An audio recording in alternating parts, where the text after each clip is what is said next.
జై గురుదేవ్. ఓం శ్రీ సాయిరామ్. ఆధ్యాత్మికత అంటే ఏమిటో తెలుసుకున్నారు. ఆధ్యాత్మికతలోని ఔన్నత్యాన్ని, విశిష్టతను గురించి తెలుసుకున్నారు. ఇప్పుడు ఇటువంటి మహోన్నత కళాత్మక జీవన విధానం ఎందుకు వెలుగులోకి వచ్చింది, ఏ విధంగా వెలుగులోకి వచ్చింది అనే దాని గురించి శాస్త్రీయ పంథాలు తెలుసుకుందాం. బిడ్డలారా, విశ్వంలో నిరంతరం మార్పులు జరుగుతూ ఉంటాయి. అలా మార్పులు జరగడాన్ని సైన్స్ పరంగా పరిణామం అంటారు, ఎవల్యూషన్ అంటారు. ఇటువంటి మార్పులు నిర్జీవ పదార్థంలో జరిగితే భౌతిక పరిణామం అంటారు, జీవుల్లో జరిగితే జీవ పరిణామం అంటారు. దీని గురించి కొంచెం విశ్లేషించుకుందాం. మనం నివసించే భూమి సూర్య కుటుంబంలో ఒక భాగం. మనం నివసించే భూమి సూర్య కుటుంబంలో ఒక భాగం, సౌర కుటుంబం అంటారు. భూమి సూర్యుడి చుట్టూ నిర్ణీత కక్షలో నిరంతరం పరిభ్రమిస్తూ ఉంటుంది. భూమి ఒక్కసారి సూర్యుడి చుట్టూ కక్షలో పరిభ్రమించడానికి పట్టే కాల వ్యవధి 365.25 రోజులు.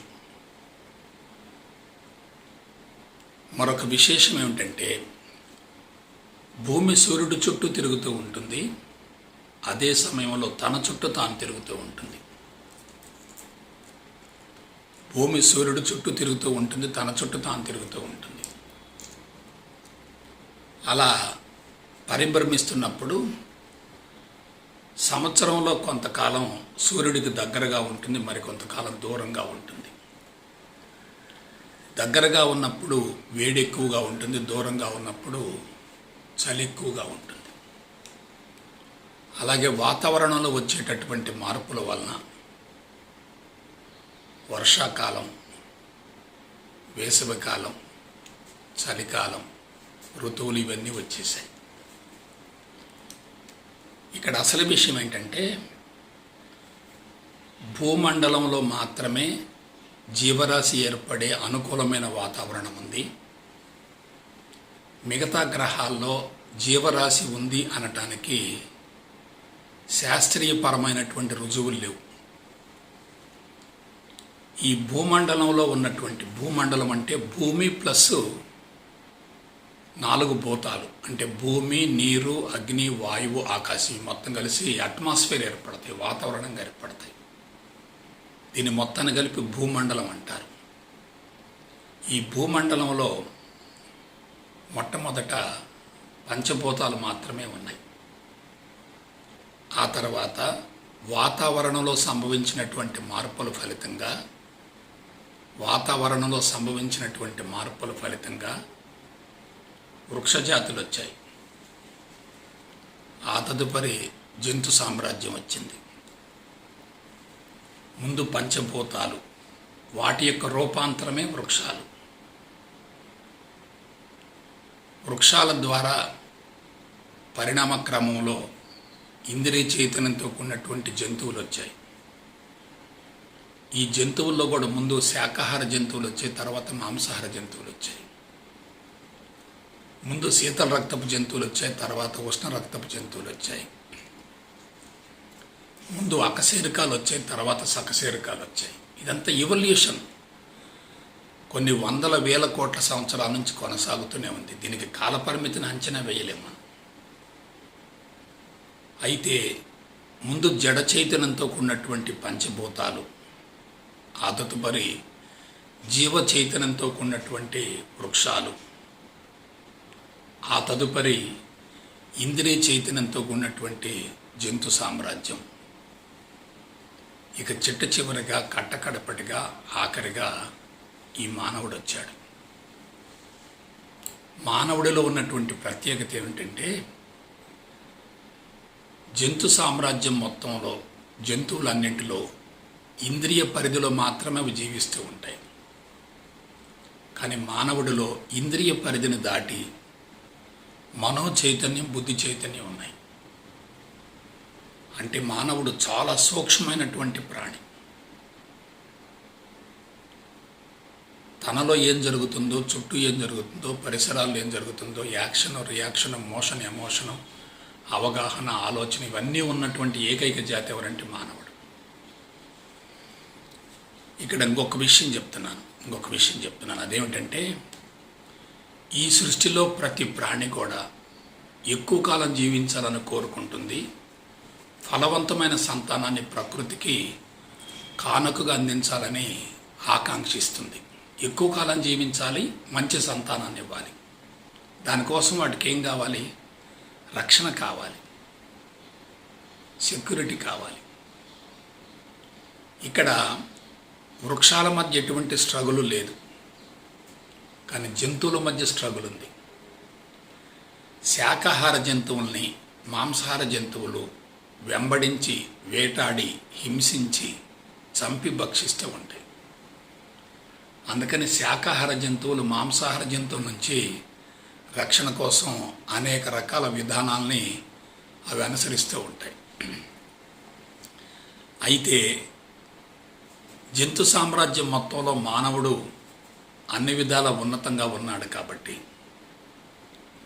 ఆత్మరక్షణ కోసం, భద్రత కోసం, ఇంకొక మాటలో చెప్పాలంటే ఫలవంతమైన సంతానం కోసం మానవ జాతిలో పరిణామ క్రమంలో ఒక మలుపు తిరిగింది, ఒక మార్పు కలిగింది, పరిణామం కలిగింది. అదేమిటంటే సంచార జీవితాన్ని కొనసాగించే మానవుడు స్థిర నివాసానికి వచ్చాడు. ఒంటరిగా జీవించే మానవుడు సామూహిక సంఘ జీవనానికి అలవాటు పడ్డాడు.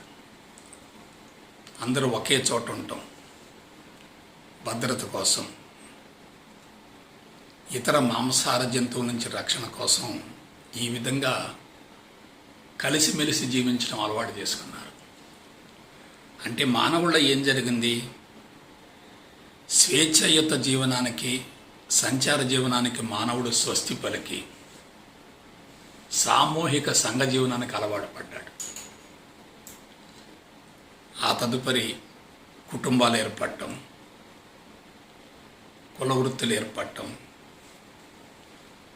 అందరూ వారి వారి వృత్తులను ఎన్నుకొని పనులు చేస్తూ ఉంటాం, ఒకళ్ళ మరొకరికి సహాయపడటం, ఇదంతా జరుగుతూ వచ్చింది. అయితే ఒక విషయం గుర్తుపెట్టుకోండి, ఈ సందర్భంలో సంచార జీవనంలో ఉన్నప్పుడు, స్వేచ్ఛాయుత జీవనంలో ఉన్నప్పుడు మానవుడు ప్రకృతికి అనుగుణంగా జీవించాడు. ప్రకృతిలో మమేకం అయ్యాడు, ప్రకృతిలో కలిసిపోయాడు. నేను ప్రకృతిలో ఒక భాగం అనుకున్నాడు.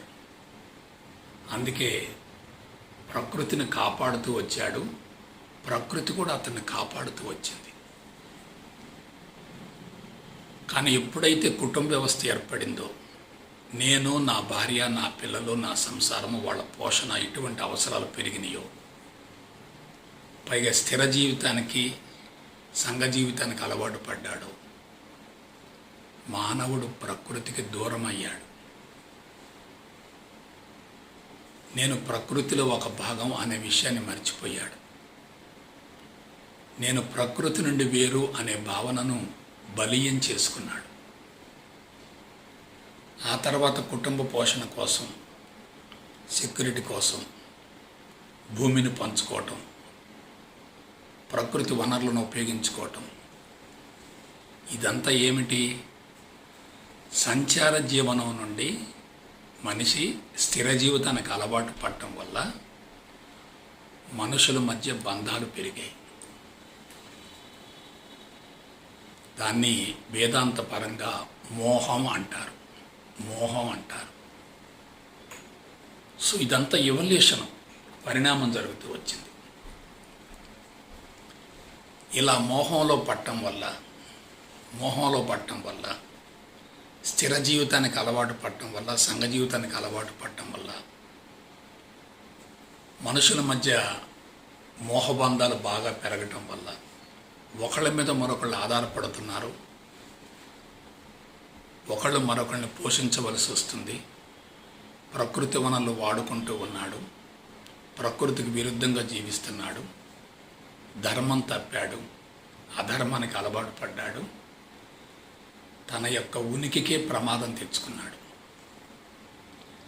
దీనివల్ల అతనిలో భౌతికవాద మత్తు పెరుగుతూ వచ్చింది, ఇంద్రియాల ఉద్రేకం పెరిగింది, శారీరక సుఖానికి అలవాటు పడ్డాడు, సంపదను పోగు చేసుకుంటున్నాడు, యాజమాన్య తత్వాన్ని పెంపొందించుకున్నాడు. ఇదంతా ఏమిటి? It is totally against nature. అది ప్రకృతికి విరుద్ధమైన జీవితాన్ని కొనసాగించడానికి అలవాటు పడ్డటువంటి మానవుణ్ణి ప్రకృతి అనేక రకాలుగా ఇబ్బంది పెడుతూ వచ్చింది, బాధలు పెడుతూ వచ్చింది. సో మానవుడు ఎక్కడున్నాడు? ఇప్పుడు బంధాలలో ఉన్నాడు, మోహంలో ఉన్నాడు, నేను నాది నాకనేటటువంటి పరిధులు నిర్మించుకున్నాడు. దీన్ని ఏమంటారంటే అహంకారం అంటారు. ఇప్పుడు మీకు ఒక విషయం చెప్తున్నాను. పంచభూతాలకు అహంకారం లేదు, అవి ఫ్లెక్సిబుల్గా ఉంటాయి. జీవ చైతన్యంతో ఉన్నటువంటి వృక్షాల్లో కూడా మనసు లేదు, ఇంద్రియ చైతన్యం లేదు, కాబట్టి అక్కడ కూడా అహంకారం పెద్దగా లేదు. కానీ ఆకారాలు మాత్రం ఉన్నాయి. జంతువులకు వచ్చేసరికి ఇంద్రియ చైతన్యం ఉంది కాబట్టి వృక్షాలతో పోలిస్తే అహంకారం ఎక్కువగా ఉంది. కానీ మానవుడి విషయం వచ్చేసరికి ఇతనిలో అహంకారం హయ్యెస్ట్గా ఉంది. అది కూడా ఎలా? సంచార జీవితానికి స్వస్తి పలికి స్థిర జీవితానికి, సామాజిక జీవితానికి అలవాటు పడ్డ తర్వాత తన చుట్టూ బౌండరీస్ ఏర్పడ్డాయి, సొంత ప్రపంచం ఏర్పడింది. ఆస్తులు, అంతస్తులు, భార్య, బిడ్డలు, రాబడి, పోబడి ఇవన్నీ జరుగుతూ వచ్చాయి. సో బ్రెయిన్ బాగా పనిచేస్తుంది, మనసు బాగా పనిచేస్తుంది, సమాచారం సేకరించబడుతూ ఉంది. ఒక సొంత ప్రపంచం నిర్మించుకున్నాడు. తాను ఆ ప్రపంచంలో బందీ అయిపోయాడు. ఆ ప్రపంచం నుంచి తాను బయటపడలేడు, బయట ప్రపంచాన్ని తనలోకి స్వీకరించలేడు. ఈ విధంగా మనిషి మానసికంగా అనేక రకాల ఒత్తిడులు అనుభవిస్తూ ఉన్నాడు. అటువంటి తరుణంలో బిడ్డలారా, అటువంటి తరుణంలో భారతదేశంలో ఒక విప్లవాత్మక ప్రక్రియ జరిగింది. అదేమిటంటే మానవుడు ఇంద్రియాలకు బానిసై భౌతికవాదపు మత్తును పెంచుకొని తాను బలహీనపడుతూ సమాజాన్ని బలహీనపరుస్తున్నటువంటి తరుణంలో దానిని చూసి స్పందించిన కొంతమంది మహోన్నత వ్యక్తులు భవిష్యత్తులో రాబోయే ప్రమాదాన్ని గుర్తించి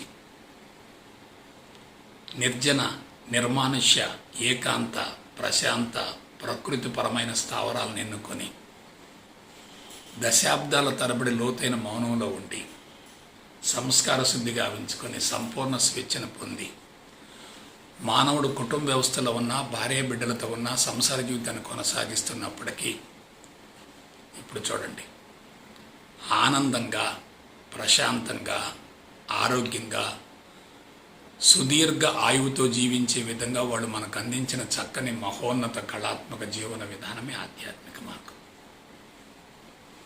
it is art of living.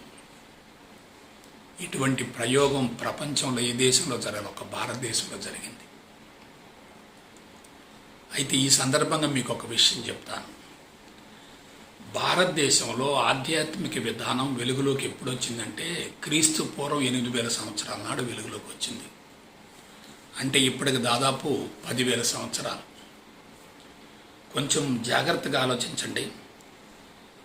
10,000 సంవత్సరాల నాడు 10,000 సంవత్సరాల నాడు మానవుడు ఇన్ని క్లిష్టమైన పరిస్థితులను ఎదుర్కోలే. ఎందుకు చెప్పనా? జనాభా తక్కువగా ఉంది, వనరులు పుష్కలంగా ఉన్నాయి, కుటుంబ వ్యవస్థ బలోపేతం కాలేదు, నాగరికత పెద్దగా లేదు, సైన్సు సాంకేతిక పరిజ్ఞానం అసలు లేదు. వనరులు పుష్కలంగా ఉన్నప్పుడు, జనాభా తక్కువగా ఉన్నప్పుడు అసలు సమస్యలు ఎందుకు ఉంటాయి? ఇది పాయింట్. అయితే ప్రపంచం మొత్తంలోకెల్లా అత్యంత తెలివైనటువంటి ఒక జాతి ఉంది.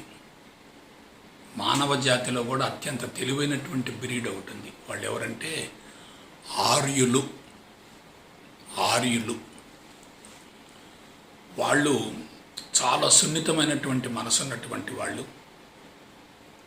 విశాలమైనటువంటి ఆలోచన విధానం ఉన్నటువంటి వాళ్ళు. వాళ్ళు ఏం చేశారు, కొన్ని ప్రత్యేకమైన స్థావరాలను ఎన్నుకొని, అటువంటి స్థావరాలు ఒక భారతదేశంలో ఉన్నాయి, ప్రపంచంలో ఎక్కడా లేవు. భారతదేశంలో ఉన్నటువంటి వృక్షజాతులు కానీ, భారతదేశంలో ఉన్నటువంటి జంతువులు కానీ, భారతదేశంలో ఉన్నటువంటి నదులు కానీ, పవిత్రమైన స్థావరాలు కానీ ప్రపంచంలో ఎక్కడా లేవు. That is greatness of India. అదే సమయంలో ప్రపంచం మొత్తంలోకెల్లా అత్యంత సున్నితమైన మనసున్నటువంటి, హృదయ స్పందన కలిగినటువంటి, సామాజిక బాధ్యతతో ఉన్నటువంటి ఆర్య సంతతి మన భారతదేశంలో, ఉత్తర భారతదేశంలో నివసించింది. వాళ్ళు నిర్జన నిర్మానుష్య ఏకాంత ప్రశాంత పవిత్రమైన స్థావరాలను ఎన్నుకున్నప్పుడు ఏమైందో ఆలోచించండి. లోపల యాక్షన్ ఉన్నా సరే బయట రియాక్షన్ లేదుగా. ఎందుకంటే స్థావరాలు ఎలా ఉన్నాయి, పవిత్రంగా ఉన్నాయి, ప్రశాంతంగా ఉన్నాయి, నిర్జనంగా ఉన్నాయి, నిర్మానుష్యంగా ఉన్నాయి, ప్రకృతి పరంగా ఉన్నాయి. వాళ్ళు ఏకాంతంగా ఉన్నారు, మౌనంగా ఉన్నారు. అప్పుడు ఏమైంది కొంచెం ఆలోచించండి. జన్మ జన్మలుగా నిలవన్నటువంటి సంస్కారాలన్నీ కూడా దగ్ధమవుతూ వచ్చాయి. అలా వాళ్ళలో సృజనాత్మకత, పరిసరాల పట్ల స్పందన బాగా పెరుగుతూ వచ్చింది. అటువంటి తరుణంలో వాళ్ళు కొన్ని క్వశ్చన్స్ చేసుకున్నారు. నేను ఎవరు, హూ యామ్ ఐ, నేను ఎక్కడి నుంచి వచ్చాను, ఈ చరాచర జగత్తు ఎక్కడి నుంచి వచ్చింది, ఇది మరలా తిరిగి ఏమైపోతుంది, అసలు మానవ జీవితానికి అర్థం ఏమిటి, పరమార్థం ఏమిటి, బంధాలు ఏమిటి, అనుబంధాలు ఏమిటి, ఆస్తులు ఏమిటి, అంతస్తులు ఏమిటి, పుట్టుకేమిటి, మరణం ఏమిటి, పుట్టుకకు ముందేమిటి, మరణం తర్వాత ఏమిటి, వెళ్ళిపోయారు వాళ్ళంతే. కళ్ళు మూసుకుంటే మొత్తం వస్తూ ఉంది, సబ్జెక్ట్ వస్తూ ఉంది. ఎన్నో చిక్కు ప్రశ్నలకు వాళ్ళు ఆన్సర్లు పొందగలిగారు. అటువంటి స్థితిలో భౌతిక దృష్టిని, సూక్ష్మ దృష్టిని కూడా దాటి కొంతమంది ఆత్మ దృష్టికి వెళ్ళగలిగారు. భౌతిక దృష్టిని దాటి, సూక్ష్మ దృష్టిని దాటి ఆత్మ దృష్టికి వెళ్ళగలిగారు. ఆత్మ దృష్టికి వెళ్ళిన తర్వాత కళ్ళు మూసుకొని కనిపించే స్థూల జగత్తును మొత్తాన్ని భగవంతుడిగా భావించి అనర్గళంగా, సునాయాసంగా, యాదృచ్ఛికంగా, స్పాంటేనియస్గా అలా వర్ణిస్తూ వచ్చారు. ఇక్కడ సీక్రెట్ ఆఫ్ స్పిరిచువాలిటీ చెప్తాను. ప్రతి ఆకారానికి శబ్దం ఉంటుంది, ప్రతి శబ్దానికి ఆకారం ఉంటుంది. ఒక వస్తువులో వాసన ఉంటుంది, రుచి ఉంటుంది, ఆకారం ఉంటుంది, స్పర్శ ఉంటుంది, శబ్దం కూడా ఉంటాయి. ఇవన్నీ ఉంటాయి. ఎవరైతే భౌతిక దృష్టితో ప్రపంచాన్ని చూస్తారో వాళ్లకు ప్రకృతిపరమైనటువంటి సూత్రాలకు సంబంధించినటువంటి విషయాల అవగాహన కావు. ఒక వస్తువు యొక్క వాసన కానీ, రుచి కానీ, ఆకారం కానీ, స్పర్శ కానీ, శబ్దం కానీ మనం దగ్గరకు వెళితే తప్ప కనుక్కోలేము.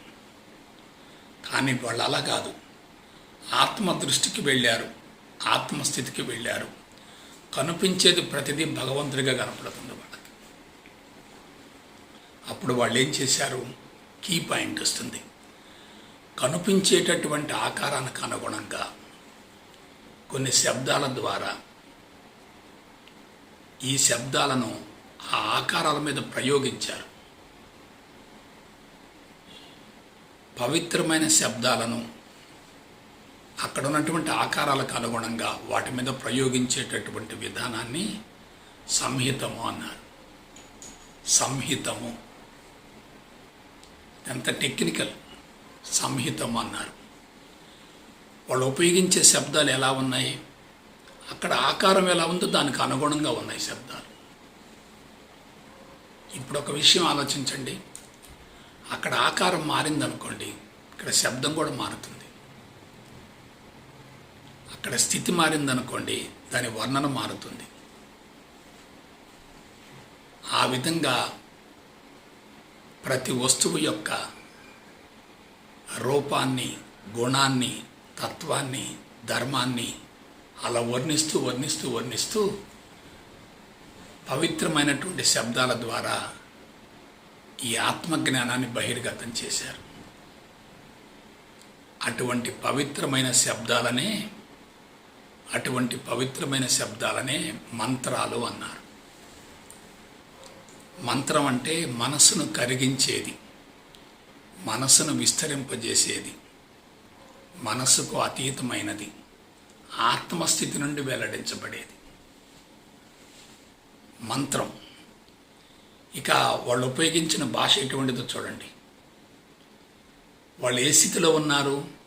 భగవంతుడి స్థితిలో ఉన్నారు. ఎవరిని వర్ణిస్తున్నారు? భగవంతుడిని వర్ణిస్తున్నారు. దేని ద్వారా వర్ణిస్తున్నారు? పవిత్రమైన భాషలో వర్ణిస్తున్నారు. ఎవరికి చెప్తున్నారు? భగవంతుడికి చెప్తున్నారు. భగవంతుడి గురించి భగవంతుడి భాషలో భగవంతుడికి తెలియజేయడం. ఇప్పుడు నాకు ఒక విషయం చెప్పండి. క్రీస్తుకు పూర్వం 8000 సంవత్సరాల నాడు టెలిస్కోపులు లేవు, టెక్నాలజీ లేదు, పరికరాలు లేవు, సాంకేతిక పరిజ్ఞానం లేదు. మరి వాళ్ళు విశ్వాన్ని మొత్తాన్ని ఎలా చూశారు? కళ్ళు మూసుకొని చూశారు. అది కళ్ళు మూసుకొని విశ్వాన్ని మొత్తాన్ని దర్శించినప్పుడు కొంచెం ఆలోచించండి. విశ్వం మొత్తాన్ని దర్శించారనుకోండి, వాళ్ళకి విశ్వ దర్శనం జరుగుతుంది. దాన్నే సత్య దర్శనం అంటారు. వాళ్ళకి భగవంతుడి మినహా ఏమీ కనిపించదు. ఆ విధంగా వాళ్ళు అనుభవించినటువంటి అనుభవాన్ని ప్రకృతిలో కూర్చొని ప్రకృతిని ప్రత్యక్షంగా వర్ణిస్తూ వాళ్ళకి తెలియజేశారు. దాదాపు 3-4 వేల సంవత్సరాల వరకు తెలియజేశారు. ఆ విధంగా గురువు నుండి, అనుభవాన్ని పొందినటువంటి గురువు నుండి శిష్యుడికి అనుసృతంగా ఇటువంటి వేద విజ్ఞానం, ఆత్మజ్ఞానం బహిర్గతమైంది. కాబట్టి ప్రారంభంలో వాటిని శృతులు అన్నారు. శృతి అంటే సత్యవాక్యం. సో ఇది బిగినింగ్లో జరిగింది. బిగినింగ్లో ఈ మొత్తం జరిగింది. అయితే ఇక్కడ ఒక విషయం చెప్తున్నాను, మరలా మీకు ఇంకోసారి రిపీట్ చేస్తున్నాను. ఆధ్యాత్మికత అనేది అవసరం కొద్ది బహిర్గతమైందా, ఆకస్మికంగా బహిర్గతమైందా? ఈ విషయాన్ని గురించి మనం తెలుసుకోవాలి.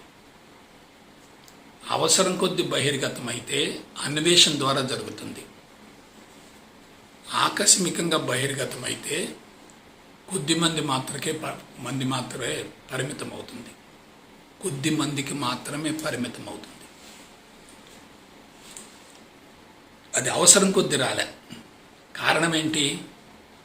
అప్పుడు ప్రకృతి వనరులు పుష్కలంగా ఉన్నాయి, జనాభా తక్కువగా ఉంది, కుటుంబ వ్యవస్థ బలోపేతంగా లేదు, యాజమాన్య తత్వం పెరగలేదు, సాంకేతిక పరిజ్ఞానం అసలే లేదు. ప్రజలంతా సుభిక్షంగా ఉన్నారు, ప్రశాంతంగా ఉన్నారు. అటువంటి తరుణంలో ఇటువంటి లోతైనటువంటి ఆత్మదృష్టి నుండి, ఆత్మస్థితి నుండి భగవంతుడి యొక్క ఉనికిని తెలుసుకోవలసిన అవసరం ఏంటి? Necessity is the mother of invention అన్నారు కదా. అవసరాన్ని బట్టి అన్వేషణ కొనసాగుతుంది అన్నారు కదా. ఇవాళ కరోనా వచ్చింది, ప్రపంచంలో అతలకుతలం అయ్యే పరిస్థితులు ఏర్పడ్డాయి. అందుకని దాదాపు 100,000 ల్యాబొరేటరీలో ఆ కరోనాకి వ్యాక్సిన్ కనుక్కోవటం కోసం కొంతమంది బృందాలకు ఏర్పడి రెయ్యింబగళ్ళు కూడా దాని మీద పరిశోధన చేస్తున్నారు. ఎందుకు చేస్తున్నారు? అవసరం వచ్చింది కాబట్టి చేస్తున్నారు. కానీ క్రీస్తుకు పూర్వం 8,000 సంవత్సరాల నాడు ఆధ్యాత్మికత యొక్క అవసరం లేదు కదా. ఇది కీలకమైన పాయింట్. ఆధ్యాత్మికత యొక్క అవసరం లేదు కాబట్టి, అవసరం లేకుండా అంతరంగం నుండి లావాలాగా ఉప్పొంగింది కాబట్టి, అవసరం లేకుండా అంతరంగం నుండి లావాలా గుప్పుమంది కాబట్టి దాన్ని ఉత్పరివర్తనం అన్నారు. పరిణామం అనేది నెమ్మదిగా జరుగుతుంది, కానీ ఉత్పరివర్తన మాత్రం సడన్గా బ్లో అప్ అవుతుంది. దాన్ని మ్యూటేషన్ అంటారు. సో కొంచెం ఆలోచించండి. ప్రపంచ దేశాల మొత్తంలోకెల్లా భారతదేశపు ఆర్య సంతతి ఇటువంటి లోతైనటువంటి మహోన్నత కళాత్మక జీవన విధానాన్ని బహిర్గతం చేయటం అంటే అది ఒక్క భారతదేశానికే సాధ్యమైంది. వేరే చోట ఎక్కడ ఇటువంటి ప్రయోగాలు జరగలేదు. ఒకవేళ జరిగినప్పటికీ అవి విజయవంతం కాలేదు. సో ఇక్కడ ఇంకొక విషయం ఉంది. ఎప్పుడైతే అవసరం లేకుండా బహిర్గతమైందో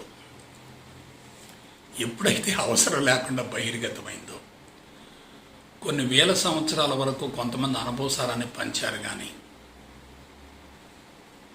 తర్వాత కాలగమనంలో అనుభవించేవాళ్ళు తగ్గిపోతూ వచ్చారు, బోధించేవాళ్ళు పెరిగిపోతూ వచ్చారు. అనుభవించేవాళ్ళు తగ్గిపోతూ వచ్చారు, బోధించేవాళ్ళు పెరుగుతూ వచ్చారు. ఇక్కడ ఒక విషయం చెప్పండి, అసలు ఆధ్యాత్మికతను అనుభవించటమే కానీ బోధించకూడదు. బోధించటం ఎట్లా? భగవంతుణ్ణి సమాచారం ద్వారా ఎలా మనం తెలియజేస్తాం? సమాచారానికి అందే వ్యక్తి భగవంతుడు ఎలా అవుతాడు అసలు? సమాచారానికి అందే వ్యక్తి భగవంతుడు ఎట్లా అవుతాడు అసలు?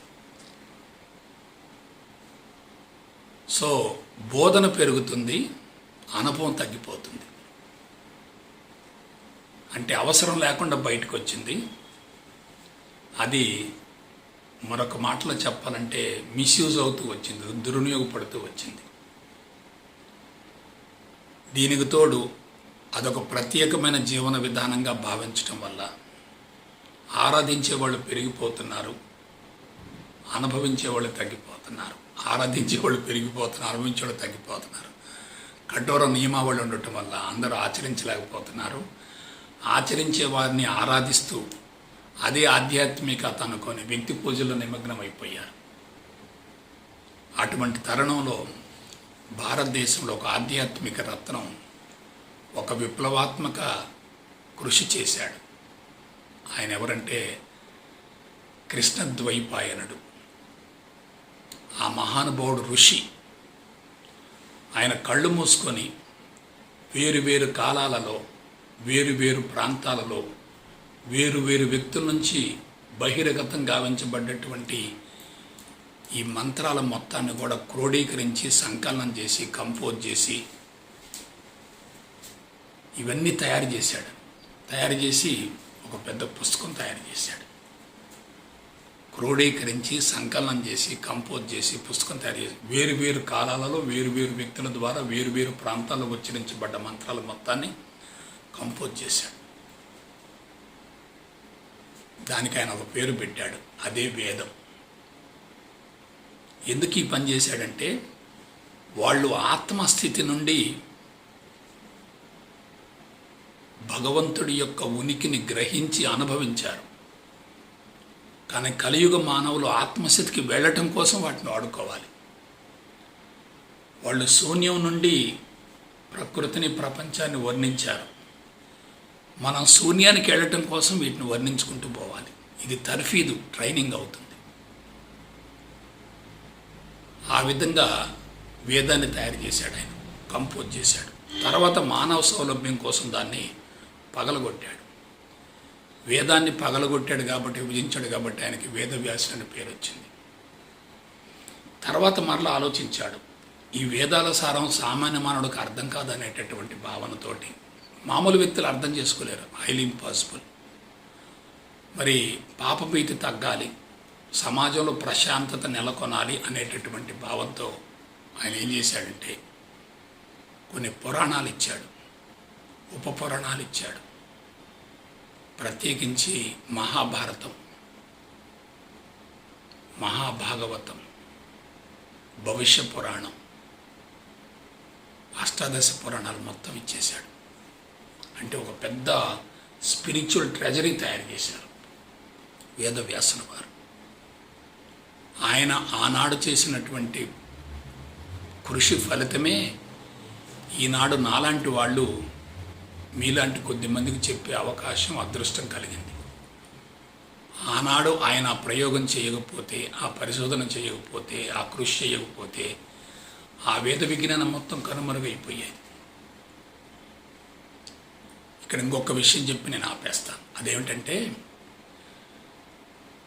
భగవంతుడి స్థితి నుండి ప్రకృతిని వర్ణించేటటువంటి శబ్దాలన్నీ కూడా పవిత్రమైన భాషలో వెల్లడించబడ్డాయి. ఆ భాషని సంస్కృత భాష అన్నారు. ప్రపంచం మొత్తంలో అన్ని భాషలకు తల్లి వంటి భాష ఏమిటంటే ఈ సంస్కృత భాష. సంస్కృతిని పెంచేది, సంస్కారాలను కరిగించేది, మనిషిని సంస్కరించేదే సంస్కృత భాష. అది ఎలా వచ్చింది? పరిణతి చెందినటువంటి ఋషుల యొక్క అంతర్వాణి నుండి వెలువడింది. వాళ్ళు కనిపించే స్థూల జగత్తును నడిపించేటటువంటి పరమాత్మను ఉన్నదానిని ఉన్నట్లుగా పెంచకుండా, తగ్గించకుండా, వక్రీకరించకుండా, మార్చకుండా అలా చెప్తూ పోయారు. చెప్తూ పోతూనే ఉన్నారు వాళ్ళు. అక్కడ పరిసరం మారిందనుకోండి, వీళ్ళ వర్ణన మారుతుంది. కాలం మారిందనుకోండి, వర్ణన మారుతుంది. ఋతువులు మారినాయి అనుకోండి, వర్ణన మారుతుంది. చలికాలం ఒక రకంగా ఉంటుంది, వేసవికాలం ఒక రకంగా ఉంటుంది, వర్షాకాలం ఒక రకంగా ఉంటుంది, వసంతకాలం ఒక రకంగా ఉంటుంది, గ్రీష్మ ఋతువు ఒక రకంగా ఉంటుంది. ఇలా చేంజ్ అవుతూ వచ్చాయి. వీటిల్లో మొదటిది సంహితం. ఇది వర్ణించడం వరకు. దాన్ని ఆస్వాదించామనుకోండి, అది బ్రాహ్మణం. అంతరంగంలోకి స్వీకరించామనుకోండి, అది ఆరణ్యకం. అంతా సర్వం భగవంతుని మయమే అనే భావన కలిగిందనుకోండి, అదే ఉపనిషత్తు. కాబట్టి సంహితము, బ్రాహ్మణము, ఆరణికం ఈ మూడు కూడా ప్రకృతిని గురించి, సృష్టిని గురించి తెలియజేసాయి. కానీ ఉపనిషత్తులు మాత్రం కేవలం ఆత్మజ్ఞానాన్ని గురించి, భగవంతుడి గురించి తెలియజేసాయి. ఇప్పుడు ఒక విషయం చెప్పండి. ప్రపంచం మొత్తంలో క్రీస్తుకు పూర్వం 8000 సంవత్సరాల నాడు ప్రపంచం మొత్తం ఆటవికంగా ఉన్నప్పుడు, అనాగరికంగా ఉన్నప్పుడు, కుటుంబ వ్యవస్థ బలోపేతం కానప్పుడు, మనుషులంతా కూడా దిగంబరంగా జీవిస్తున్నప్పుడు ఇంత లోతైనటువంటి విషయ పరిజ్ఞానం బయటికి రావటం అనేది అది విప్లవాత్మక పరిణామం. అందుకే ఇప్పుడు మనం ఏం చేయాలి? ఆనాడు వెల్లడించినటువంటి ఆ వేద విజ్ఞానాన్ని, ఆత్మజ్ఞానాన్ని, బ్రహ్మజ్ఞానాన్ని నవీన మానవుడి యొక్క మేధస్సును ఆకట్టుకునే విధంగా, సులభంగా అవగాహన అయ్యే విధంగా నవీన శాస్త్రీయ సాంకేతిక పందాలు మలిచి అందించగలిగితే తక్కువ సమయంలో, తక్కువ శ్రమతో ఎక్కువ లబ్ధి పొందవచ్చు. సో మీరంతా ఆ దిశగా పయనించి మీ జీవితాలను ధన్యం చేసుకుంటారని చెప్పి మనస్ఫూర్తిగా కోరుకుంటూ సెలవు తీసుకుంటా. జై గురుదేవ్, జై గురుదేవ్, జై గురుదేవ్.